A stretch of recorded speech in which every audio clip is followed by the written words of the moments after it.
Somos salud. Mindalia.com. Somos espiritualidad. Mindalia.com. Somos conciencia. Mindalia.com. Mindalia.com. Somos la comunidad de la nueva consciencia.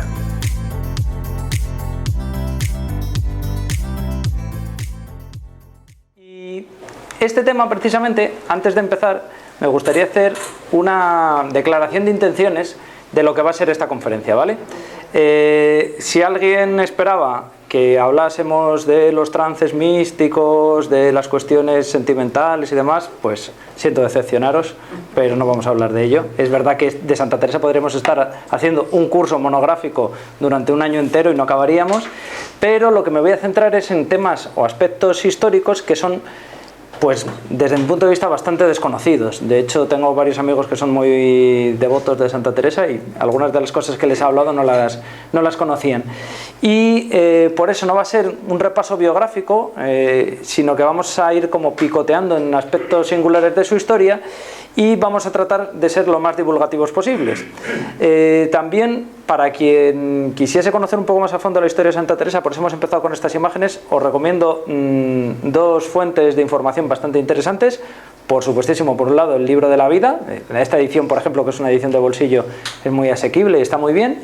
Y, por supuestísimo, la serie que hizo Televisión Española. Si no tenéis tanto tiempo, os gusta más lo audiovisual, pues fenomenal, porque de hecho es muy rigurosa con lo que la propia santa declara en su autobiografía, aunque es una autobiografía espiritual, y vamos a ver también cómo surge la idea de escribir su propia vida. Bueno, pasamos a la siguiente imagen y aquí nos daremos cuenta que ha sido una figura mitificadísima a todos los niveles, desde interpretaciones cinematográficas como la de Paz Vega, que es interesante, pero bueno, se aleja un poco. Seguro que Santa Teresa se escandalizaría de aquella película, aunque sí que coinciden en que ambas eran muy guapas. La propia Santa Teresa lo reconoce, que de hecho hay un detalle respecto a su belleza súper curioso, que cuando ya ella había superado los 50 años, y recordemos los 50 años del siglo XVI, que no son los 50 años de ahora, a su confesor, a Gracián, le dice que ella, a Jerónimo Gracián, que ella siempre se le han alabado tres cosas en su vida. Una es ser guapa, otra es ser santa y otra es ser discreta, que es como decir inteligente en su época. Ella dice, bueno, santa solo Dios lo sabe, discreta, dice, bueno, no soy boba, dice, guapa, a la vista está. Con lo cual habla mucho del carácter de Santa Teresa, y de hecho luego vamos a hablar de un retrato suyo, y el pintor la retrató con algunos lunares que se ensalzaban en su juventud, que la tenían como un síntoma de belleza. Y bueno, desde ese punto de vista, en el que se ensalza más el aspecto físico, estas cuestiones, a las cuestiones teológicas, como esta pintura, creo recordar que esta pintura se encontró en Lucena, en Córdoba, y básicamente es una representación de Santa Teresa junto al apóstol Santiago como copatrona de España. Es decir, Santa Teresa tiene una serie de títulos que en España no tiene ninguna mujer, nunca, jamás en la historia, ni seguramente lo tengan. Y de hecho, en la humanidad yo no sé si le supera a la Virgen María, alguien así, porque claro, los títulos que tiene Santa Teresa, bueno, ahora lo vamos a ver, son inagotables. No he traído toda la lista para no aburriros, pero es que tiene un montón de patronazgos, de títulos, incluso lo veremos como doctora de la Iglesia, que fue la primera doctora de la Iglesia en toda la historia de la humanidad.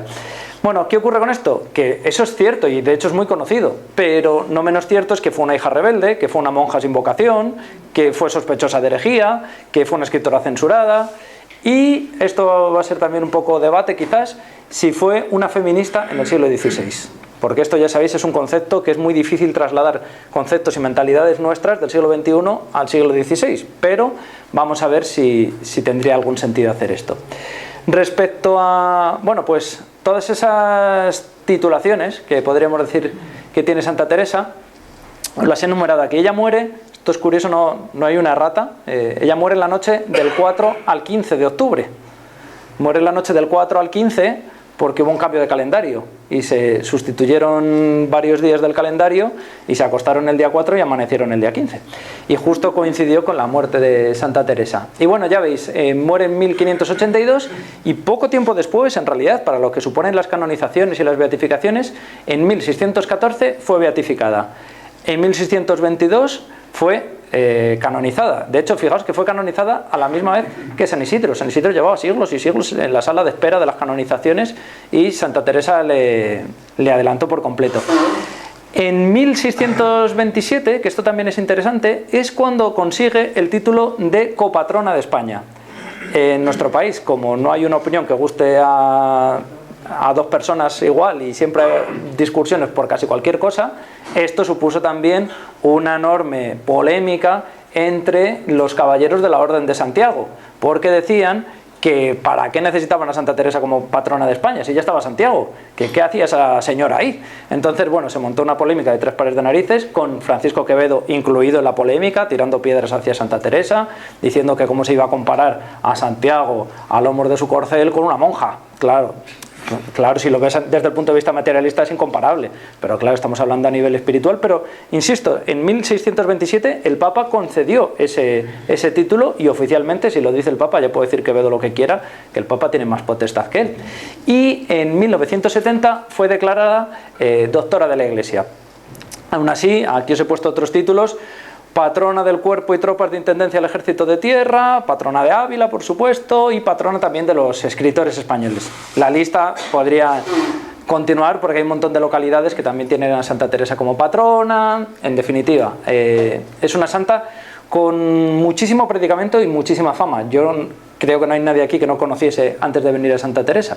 Y esto nos hace ver que, aun siendo famosísima y siendo valorada por muchos, hay aspectos que siguen siendo muy desconocidos y hace que pasen cosas tan curiosas como esta que vamos a ver. Aquí tenéis una imagen, os lo he empleado ahí para que se viese mejor, de una publicación, un libro que se editó en 1930 en España. Lo publica Fray Gabriel de Jesús, que es el confesor de Vázquez de Mella, de Juan Vázquez de Mella, que Vázquez de Mella, además de ser una plaza de Madrid y una calle, fue una persona en su momento y fue un político del siglo XIX, uno de los grandes defensores del carlismo, por ejemplo, una persona, bueno, pues de una tendencia política muy conservadora.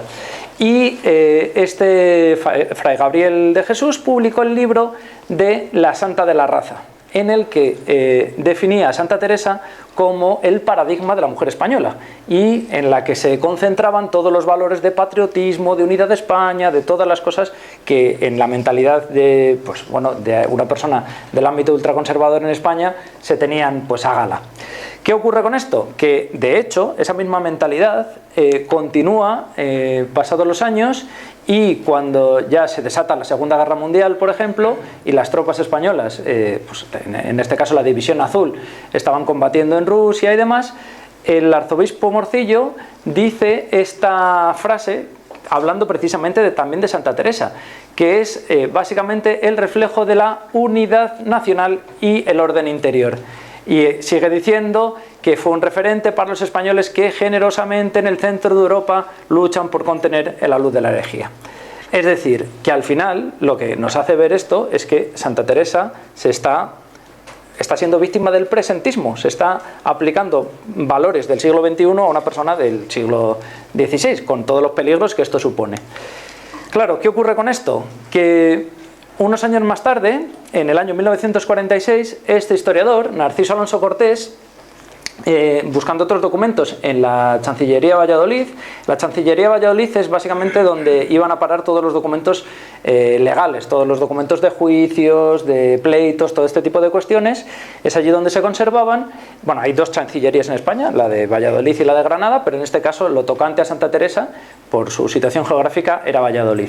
¿Qué ocurre? Que Narciso Alonso Cortés descubre un documento en la sala de Hijos d'Algo de la Chancillería de Valladolid que habla de Alonso de Cepeda y sus hermanos. Alonso Sánchez de Cepeda es el padre de Santa Teresa. Por lo tanto, es un pleito en el que se habla del padre y los hermanos de Santa Teresa.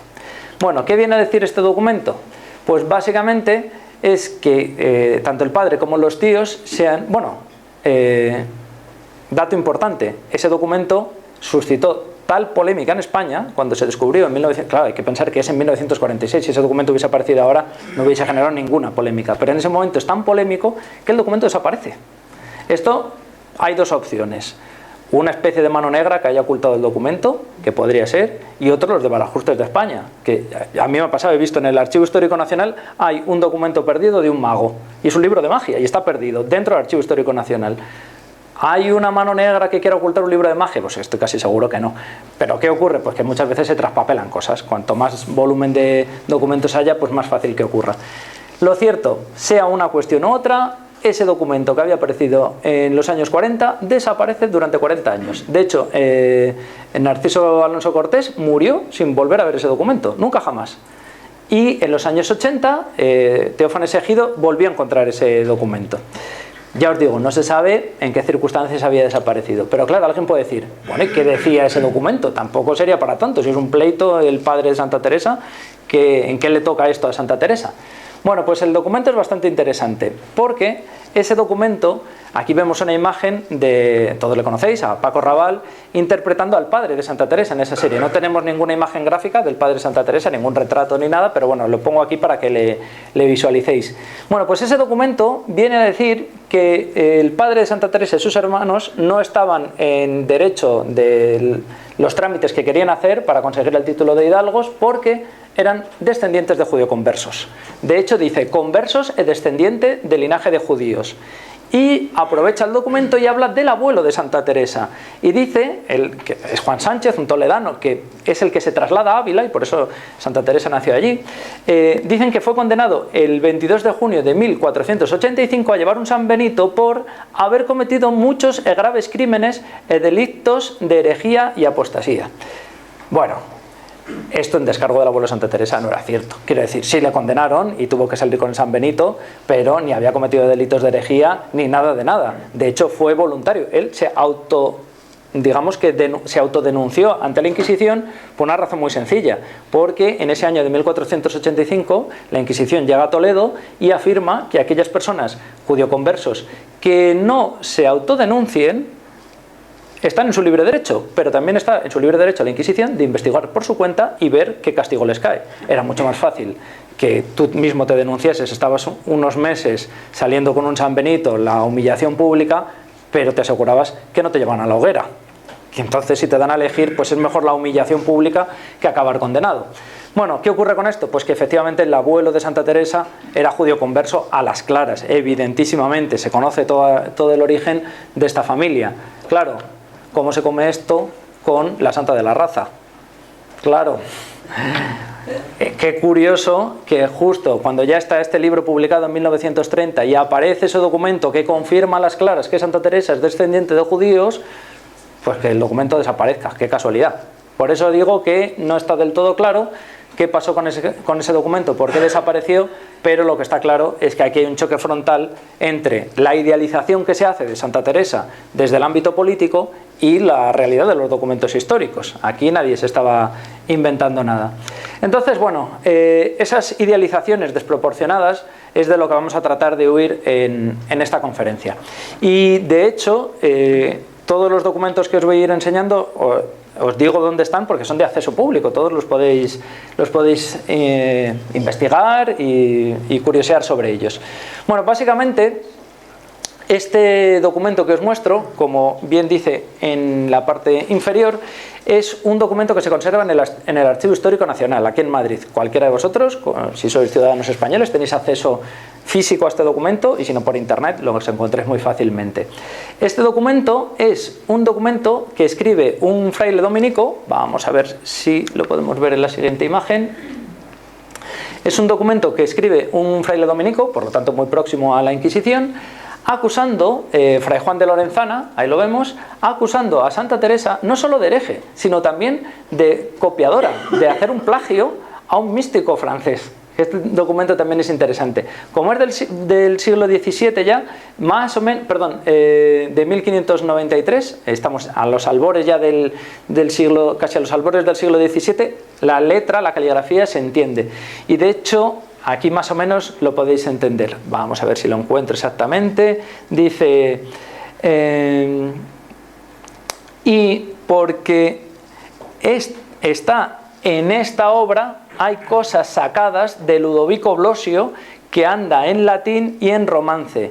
Mande a vuestra merced o excelencia ver qué tan buena... Bueno, en definitiva, y luego insiste en que habla de la limpieza de sangre, de que era el tema de la herejía y demás. Es decir, es un dominico acusando a Santa Teresa de plagiadora y de hereje.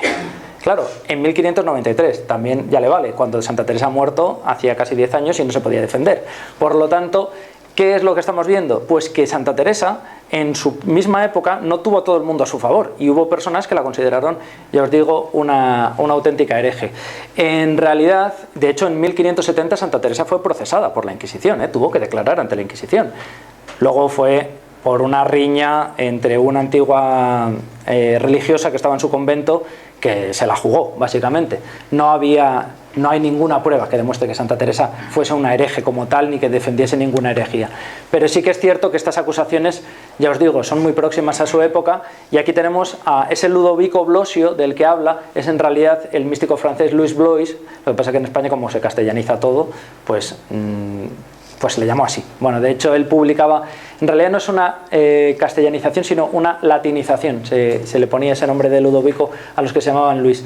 Bueno, en definitiva, esto nos hace ver que Santa Teresa tiene muchísimos aspectos, que no solo la santa de la raza como a lo mejor hasta hace unos años se pensaba, sino que es un personaje muy poliédrico y que tiene aspectos muy muy interesantes como vamos a ir viendo. Bueno, en este caso nos centramos ahora en el tema de la censura, que yo pienso que esto es muy muy interesante. Veréis, de hecho, el otro día la gente debió pensar que yo tenía algún tipo de trastorno mental o algo así, porque esta imagen forma parte del Museo de las Colecciones Reales. No sé si lo sabéis, hace unos meses se inauguró este museo muy cerquita de la Catedral de la Almudena, donde se han puesto a la luz documentos, por ejemplo, y objetos que generalmente no estaban expuestos al público, y entre ellos estaba este libro. Yo llegué a la sala sin saber que este libro estaba allí y me dio una alegría de la leche, ahora vais a saber por qué. Y claro, había una señora a mi lado que no sé, en fin, pobrecilla, la imagen que le debí dar. Pero lo que sí que es cierto es que este es el libro de la vida que os decía de Santa Teresa. Cuando recomendaba algún libro, si queréis iniciaros un poquitín en la historia de Santa Teresa, este es un buen libro para empezar. ¿Qué ocurre con este libro? Que en realidad esconde muchos secretos, entre otras cosas porque es la tercera versión del libro de la vida. Santa Teresa escribe uno por indicación, no es voluntario, ella no lo escribe voluntariamente. Ahora vamos a explicar que es un voluntario entre comillas. Lo hace por instigación, digamos, por petición de su confesor, de Diego de Cetina.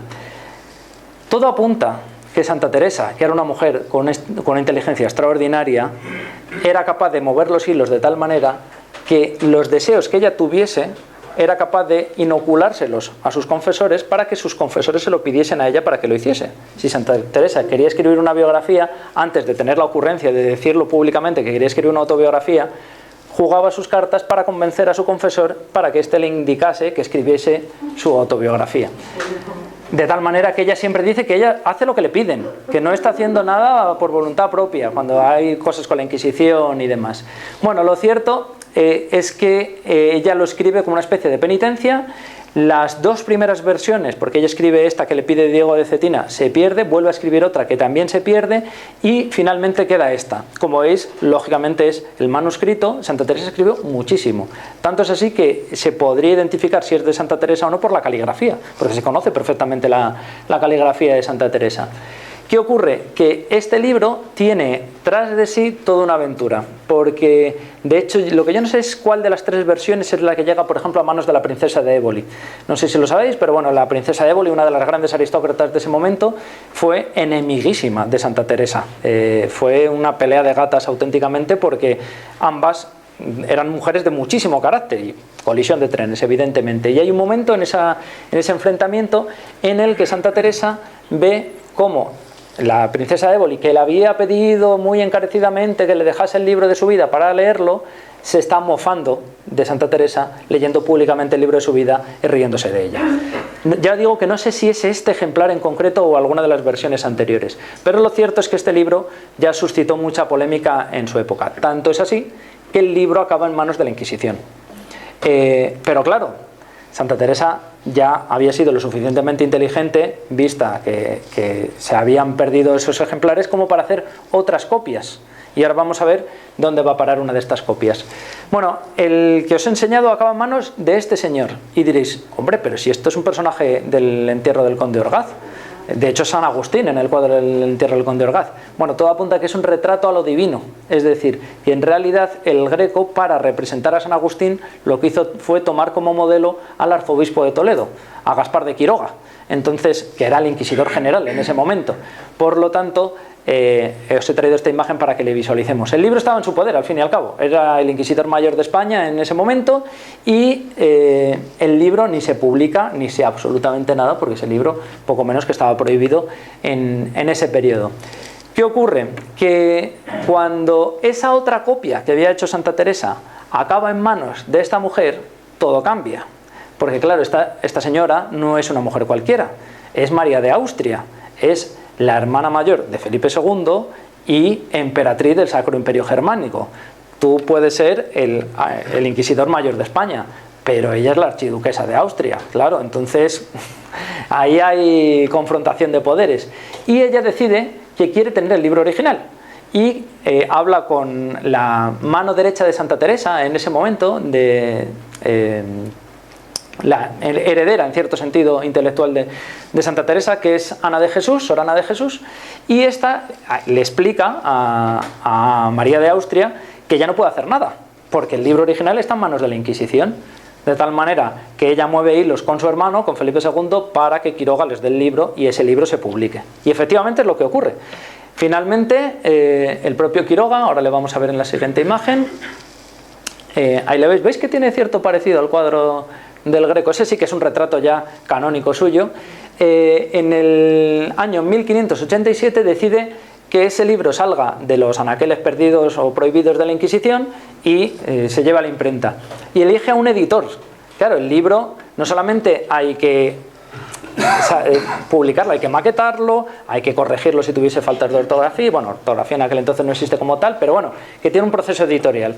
Y decide que ese proceso editorial lo haga esta persona que estáis viendo ahí, el propio Fray Luis de León, al cual él mismo había sacado de las cárceles de la Inquisición. Seguramente conocéis la historia de, como decíamos ayer, ya sabéis que a Fray Luis de León le meten en la cárcel y después de estar pues un tiempo en presidio, vuelve a la universidad diciendo esa famosa frase como si no hubiese pasado nada.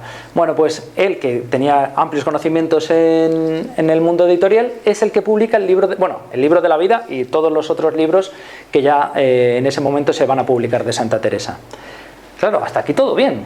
Dices, jolín, qué suerte Santa Teresa, le ha publicado el libro además un místico, alguien un poco de su cuerda, que tenía un poco la misma sensibilidad teológica que Santa Teresa. A lo mejor si se hubiese publicado otro religioso que no estuviese en su sintonía, hubiese eliminado algunos aspectos de la mística o cuestiones así. Bueno, ¿qué ocurre? Aquí tenemos, vamos a verlo ahora, la imagen... Uy, perdón, que me paso. Esa obra, finalmente, para que veáis los avatares que tiene un solo libro, cuando se publica el libro original, ya no hace falta el manuscrito, pues ya no sería tan relevante, pero Felipe II, gran aficionado a todos los libros, decide que esa obra manuscrita de Santa Teresa se guarde en la biblioteca del Escorial, y por eso se conserva. De hecho, si lo hubiesen guardado en el Alcázar, se hubiese perdido, porque seguramente hubiese sido pasto de las llamas en 1734. ¿Qué ocurre con esto? Que Felipe II guarda el libro y cuando ya se conoce la obra publicada por Fray Luis de León, uno encuentra aspectos súper curiosos, que es básicamente, a lo mejor lo ha hecho otro historiador, ¿vale? Pero yo quien he encontrado que lo ha hecho ha sido Josep Pérez. Josep Pérez es uno de los grandes hispanistas de la historia de España, tristemente fallecido hace unos años, y él hizo un ejercicio curiosísimo. Comparó el libro que publica Fray Luis de León con el manuscrito de Santa Teresa, a ver si había cosas que habían cambiado en el proceso editorial. Y claro que cambian cosas, porque hay cosas que han desaparecido. Qué curioso que de lo que recorta Fray Luis de León, recorta, por ejemplo, estas tres frases. Hay muchas más cosas censuradas, ¿vale? Pero os he traído aquí tres ejemplos. Dice, vos, refiriéndose a Jesucristo, sois justo juez y no como ellos, que como son hijos de Adán, es decir, los hombres, y no hay virtud en mujer que no tengan por sospechosa. Es decir, los jueces humanos tienen a las mujeres por menos, por sospechosas. Dice, cuando se refiere a las mujeres en genérico, dice: encontraréis en ellas más fe que en los hombres, pues estaba allí, a los pies de la cruz, vuestra Sacratísima Madre. Ahí es un episodio en el que ella dice: ¿dónde estaban los apóstoles? A los pies de la cruz solo quedó Juan, el resto eran mujeres, el resto de los apóstoles desaparecieron del plano. Bueno, y al final tiene también otra frase muy interesante que dice: no osemos decir algunas verdades que lloramos en secreto. Es decir, las mujeres no pueden decir todo lo que piensan. Claro, dice: hombre, pues a lo mejor, oye, también ha sido mala suerte que Fray Luis de León, pues por temas de volumen del libro, lo que fuese, recortó estas frases, y qué mala suerte que son todas que tienen que ver con aspectos de la feminidad, aspectos de las mujeres. Bueno, vamos a hacer un ejercicio. Vamos a ver si Fray Luis comulgaría con frases como estas de Santa Teresa. Porque además, por poneros otro ejemplo, hay varios aspectos que también elimina. No elimina solamente frases, sino elimina fragmentos enteros de historias. En concreto, en el libro de las fundaciones, porque Fray Luis no solo publica la vida, como os decía, publica también el libro del Camino de la Perfección y las fundaciones, seguro. Los otros ya no lo tengo tan sobre la mesa, pero estos seguro que sí que los publicó él. Y en el libro de las fundaciones, que básicamente lo que cuenta Santa Teresa es todas las aventuras que supone fundar un nuevo convento, de dónde vienen las chicas, por ejemplo. Santa Teresa, una cosa que hace, y por eso tiene un éxito arrollador, es que no pedía limpieza de sangre a las monjas, a las novicias de sus conventos. Si tú querías ser clarisa, por ejemplo, y habías tenido un tatarabuelo brujo, hereje o lo que sea, pues no podías ser clarisa por mucho que te empeñases. Sin embargo, Carmelita Descalza sí que podías. Ahora bien, también si eras una señorona como la princesa de Éboli, por ejemplo, y querías entrar con tus criadas, con vestidos y tal, Santa Teresa te decía: no, aquí todas iguales. De hecho, instituye cárceles dentro de los conventos. Bueno, ya existían, pero Santa Teresa lo impone, como que ahí son todas iguales y tienen que medirse por el mismo rasero. Pero bueno, lo cierto que en ese libro de las fundaciones hay dos aspectos que Fray Luis de León elimina de raíz, que es, por un lado, la historia de Casilda Manrique, que es una historia demencial, es una historia, claro, es llamativa ya en el siglo XVI, imaginaos en el presente. Es una chica que con 14 años sale huyendo de su casa y se refugia en uno de los conventos de Santa Teresa porque la quieren casar con un tío suyo, que es un anciano, por una cuestión puramente económica. Ya está, fin del asunto. Y Santa Teresa lo pone como ejemplo de: pero ¿en qué cabeza cabe que se quiera casar una niña de 14 años con su tío por hacer negocio el padre? Bueno, en fin, ese tipo de locuras. Y esto Fray Luis de León lo elimina. Y también elimina la historia de Teresa de Laiz. Teresa de Laiz es la que luego terminaría siendo abadesa en el convento que ella funda en Alba de Tormes. Teresa de Laiz, la historia también es, la injusticia hecha niña en ese momento. ¿Qué ocurre? Teresa de Laiz era hija de un hidalgo. Era muy frecuente, por la situación económica que tenían muchos hidalgos, que cayesen en la ruina. Solo hace falta leer el Lazarillo de Tormes para darse cuenta cómo vive un hidalgo, que viven en la miseria más absoluta y encima no pueden trabajar por cuestiones fiscales y demás. ¿Qué ocurre con esto? Que una estrategia bastante habitual entre los hidalgos era cambiarte de ciudad. Si tú te cambiabas de pueblo, pues mal que bien ya nadie sabía de dónde venías y podías empezar a trabajar en cosas, ocultabas un poco que venías de un origen de alto postín, digamos. Claro, ¿qué ocurre con el padre de Teresa de Laiz? Tenía 3 hijas y, claro, no hay mayor desgracia para un campesino, digamos, de ese siglo XVI que tener solamente hijas, porque las hijas son dotes que tienes que dar para la boda. Chicas que no pueden trabajar, entendedme, no generan dinero, es como se debería decir, mejor dicho. Y claro, esto hace que cuando nace la 4ª hija, que es Teresa de Laiz, cogen y con días de vida la abandonan en la calle. Y una vecina del pueblo la coge en brazos, y ahí es donde dicen que ocurre uno de los primeros milagros a la orden de los carmelitas, y la coge en brazos y le dice: pero hija mía, ¿cómo te han dejado en la calle? ¿Qué pasa, que no eres cristiana? Y ella, siendo un bebé de días, dice: sí, soy cristiana.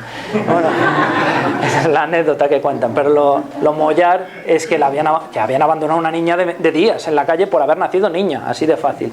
Y esto Fray Luis de León lo elimina también del libro. Claro, volvemos a lo mismo. A lo mejor vamos a darle un voto de confianza a Fray Luis de León. A lo mejor era por extensión. Hay muchas historias de monjas, pues bueno, tenemos que quitar alguna. Qué mala suerte que hayan caído estas. Bueno, vamos a ver si es mala suerte o no es mala suerte.